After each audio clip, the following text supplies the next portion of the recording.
Vou dizer a meu Senhor que a manteiga de amor, a manteiga do patrão, a manteiga de ioiô. Vou dizer a meu Senhor que a manteiga de amor. Thanks and praise. Welcome back, dissidents. Going to be some hot button items, hot button topics. Trigger warning in advance. We're going to start with the hot air balloon as it relates to the film series The Prisoner. Then I'm going to work into the new appointed cardinals.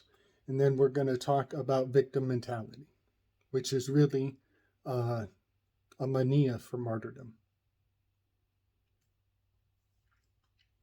Prisoner was absolutely the Gurdjieffian flair of Gnosticism.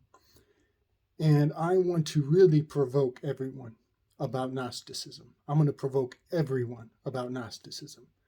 There is a branch that is not being acknowledged in the Gnostic camp. There's a million branches. What am I saying? I'm oversimplifying. Forgive me for using simple words for such a nuanced issue. People have lost the thread on the Spinozists. The word Gnostic is a captured camp under the Jungian diagnostic and StaTactical Emanuel. Nag Hammadi is serpent made. This is an alchemical god that was put in place with the periodic table. They are worshiping the elements. Before the word Gnostic was applied to the renegade mentality in the spiritual realms, they were called Spinozists. The Spinozists were not disclosed to university.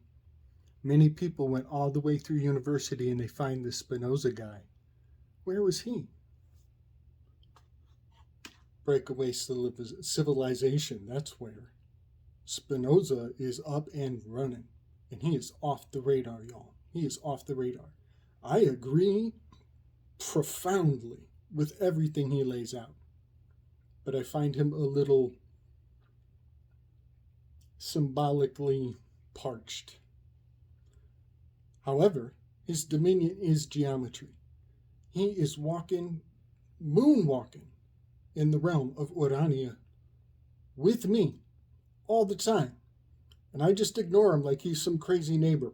But he is in the realm of geometry and mathematics beyond anything is telling anybody in the Gnostic circles. They are stuck on this alchemical Carl Jung circuit. These are two camps. And you can't even call them the same thing. I'm pointing out right now, Jung is the Gnostic. The Spinozists are elsewhere. They are elsewhere. They're not on your map. Becoming your own Spinozist is awesome. It's very, I'm sure that's awesome. But these are two different sects of Gnosticism. And the distinguishing factor between the two is linguistic and age. And age. Spinozists have been well developed. The Carl Jung Gnostic word is just a newborn baby. It has a predecessor. And this profound divide, I think we should keep it in the forefront of our processing in the spiritual gauntlet that's going ahead of America right now. We should keep that in mind, that things have been way complicated, way longer than anybody's telling anybody.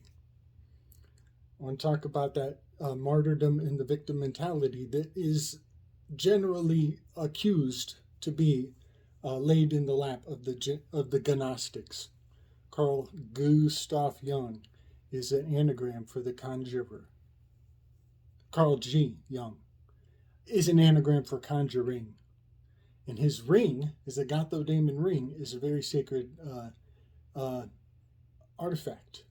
In fact, it almost comes across as an indulgence, that ring. The fact that the Nagamati texts were laid in his lap on his birthday while he's building that tower. Hail Telesphorus, y'all. I'm going to get real creepy. I'm going to get super creepy. Analytic. A lot of shit coding around the analytic camp is hiding some of the most sacred aspects of the cosmos, of the functionality of the heavens, the Analema. But the Analema was already shit coded. I'm not putting that on Young.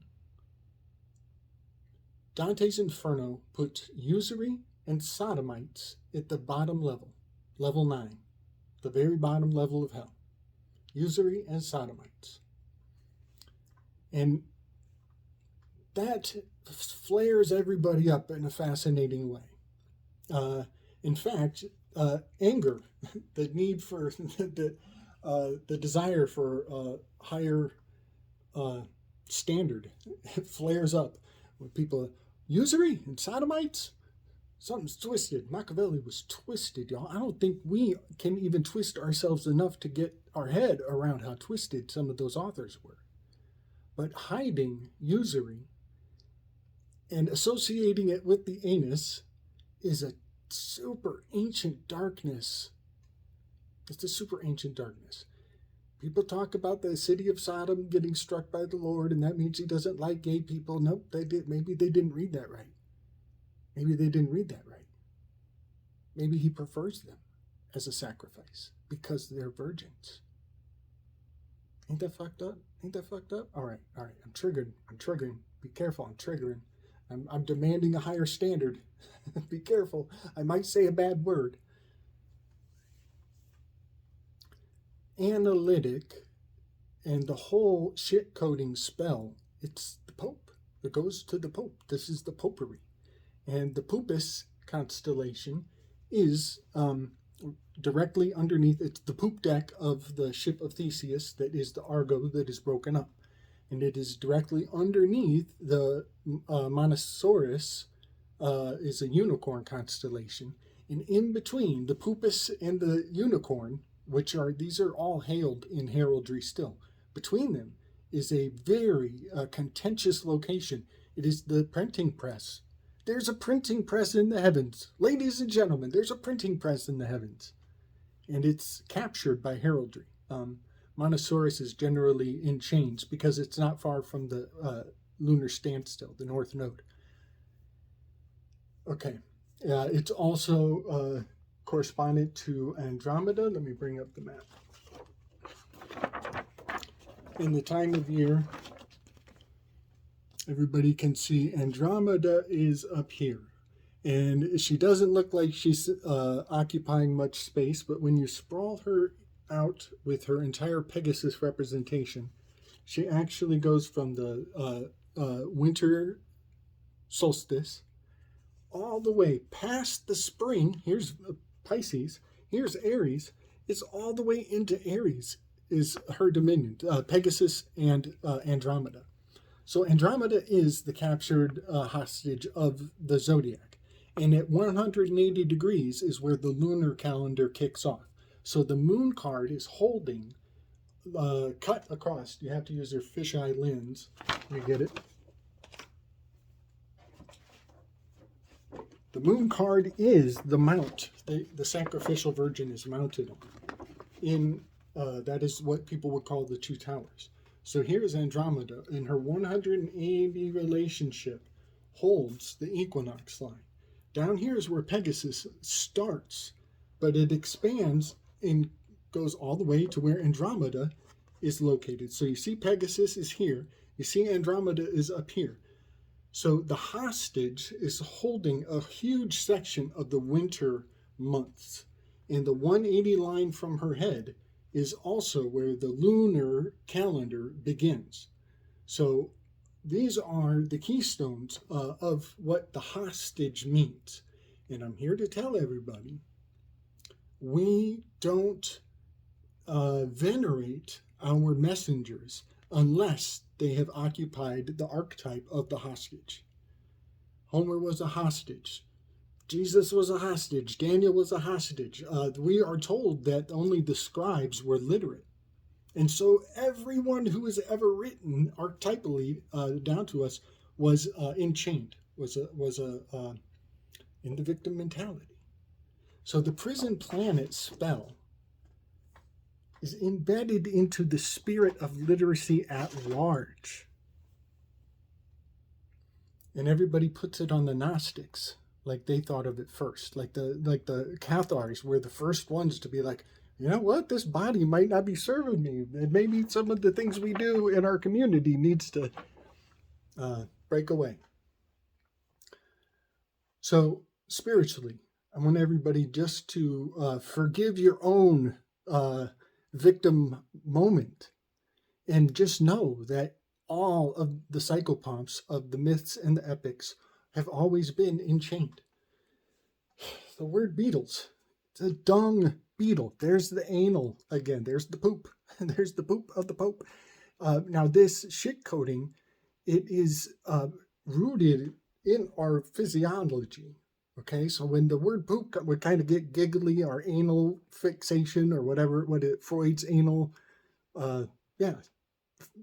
fixation, we look away and we get giddy and weird, and we create a blind spot willfully.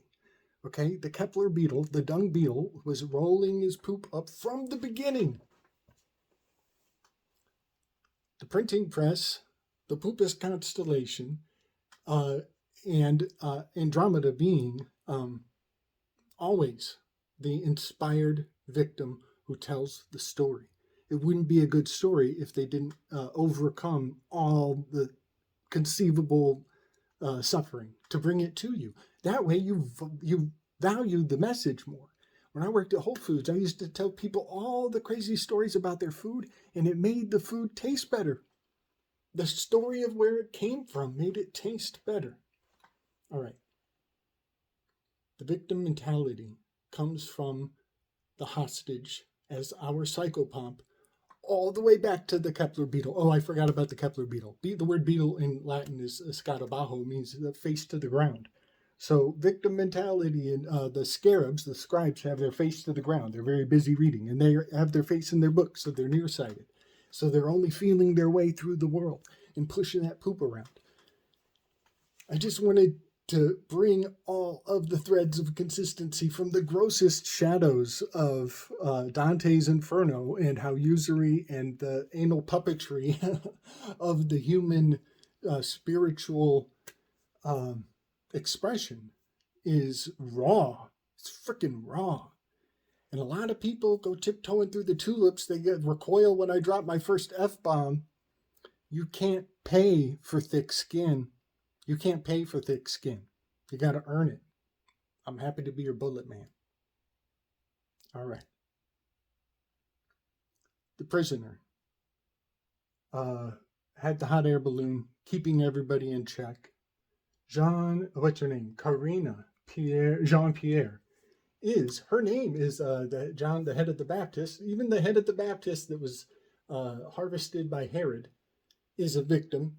And they knew that the people would only listen to the head of John the Baptist because it spoke the language that they all venerated. Even that was saying that they only listen to the ultimate martyrdom. They won't listen unless you have the ultimate martyr symbol. And then they'll listen to you. So Karina Jean-Pierre, her name is a constellation right there by the picture. Just today, they announced Beta Pictoris is a bombarding meteor stream. I'll link the clip. I don't believe anything about science. I believe this is all psychological operations. And the fact that it's coming right out of Karina, Pictor, and Calem. Calem is the nail. That is the symbol of the Pope. And so when the news is telling us, oh, we found this new star that's victimizing the planet, I'm looking at the location on the map and I'm like, no, this is the thumb of the Pope. This is the Cardinals pushing buttons, just like the moon collapsing at the end of um, Umbrella Academy. So this is just all the sky is falling, and it's coming to us from Karina, the Jean the Baptist cardinal, crypto cardinal, maybe, I don't know. She just was dressing the part for the occasion, we'll say. All right, victim mentality, hostage, the hostage martyrdom, jailing the Assanger. They're jailing the Assanger. Julian Assange, take the word messenger and take the man, the mister, out of messenger. Take the man out of it, and you get Assange. There's a castration aspect. Jacob Chansley. Oh, just recently we had 2 albino buffaloes born. That maybe it's a sign that the nativity of America might return under your feet. Jacob Chansley is harvesting a lot of the hullabaloo around the white buffalo. Jacob Chansley is a passed up pawn in the end game. They're talking strategy right over our heads. Yeah. What was that, October 7th? That's pigs on the 7th. I'll bring up a graphic. These are all chess terms. And that's another thing that's kind of getting me a little more clear on the picture. I think, we might be able to say that White Horse, the white chessboard, is the West. West is an anagram for the whites. So maybe all of the Pegasus popery of the Catholic Church is the white side of the chessboard. And maybe Russia and the Orthodox, maybe that's the black part of the chessboard, because that is where the knowledge that Ursa Major is a dark horse, that's where that comes from. I'm just throwing stones, just keeping the potentials of these symbols in context. So yeah, the white buffalo. One more thing about the white buffalo. I'm going to bring up one more graphic. Hopefully I got the space for it. I'm ranting. Oh, but Jacob Chansley was in prison, so you wouldn't believe him unless he was suffering in prison for you. It's in our genetics. It's in our genetics. A lot of atheists are going to fall for it, you know? It's in our genetics. And he's so crystal laser clear with his amazing rhapsody skills. Oh my God, that guy is drinking Ars Notoria for breakfast, y'all.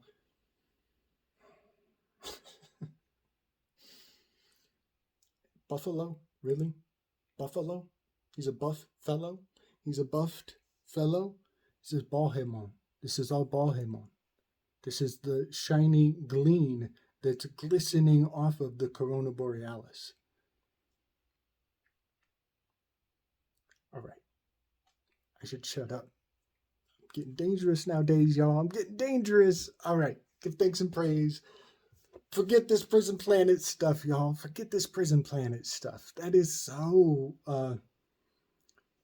excusable. It's excusable. It's nothing to harp on. It's completely excusable. That's what it is. Yeah, man. Yeah. Beatles. Escarabajo. Face to the ground. I don't think so. I'm looking sky high. All right. Big love and respect, y'all.